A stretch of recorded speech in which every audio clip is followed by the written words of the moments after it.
Hello বন্ধুরা, কুশের আরো একটি শর্টস ভিডিওতে তোমাদের সকলকে অনেক অনেক স্বাগত জানাচ্ছি। আজকের এই ভিডিওটা বিগিনার্সদের জন্য, যারা প্রথম প্রথম ঠাকুর তৈরি করছে তাদের জন্য। হ্যাঁ, তো আমরা যারাই ঠাকুর বানাই তাদেরকে কিন্তু এই সমস্যার সম্মুখীন হতেই হয়। যখন মূর্তি হয়ে যায়, মাটি যখন শুকিয়ে যায়, তখন সেই মূর্তির মধ্যে ফাটল দেখা যায় এবং সেই ফাটলগুলি নিয়ে চিন্তার কোনো কারণ নেই। আজকে তোমাদেরকে আমি এটি আমার ভিডিওর মাধ্যমে দেখাবো কিভাবে তোমরা রিপেয়ার করবে।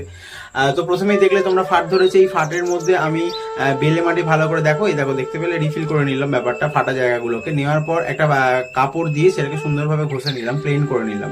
নেওয়ার পর এবার এঁটেল মাটিকে ভালো করে, কাদাকে ভালো করে চটকাতে হবে এবং চটকে একটা এমন তরলে পরিণত করতে হবে যেটা খুব গাঢ়ও হবে না, খুব পাতলাও হবে না, বেশ আঠালো আঠালো ব্যাপার থাকবে এবং ভালো করে ছেঁকে নিতে হবে যাতে কোনো রকম কাঁকড় বালি না থাকে। এবং তারপরে সেইটি ওই ফাটা জায়গায় সুতির কাপড়টি ভালো করে সুতো ফুতো সুন্দরভাবে ছাড়িয়ে তোমরা মূর্তির ওপর দেবে, দিয়ে তারপরে এই গোলাটা অ্যাপ্লাই করবে, তাহলেই দেখবে তোমাদের সমস্তটা প্রবলেম সলভ হয়ে গেছে। তো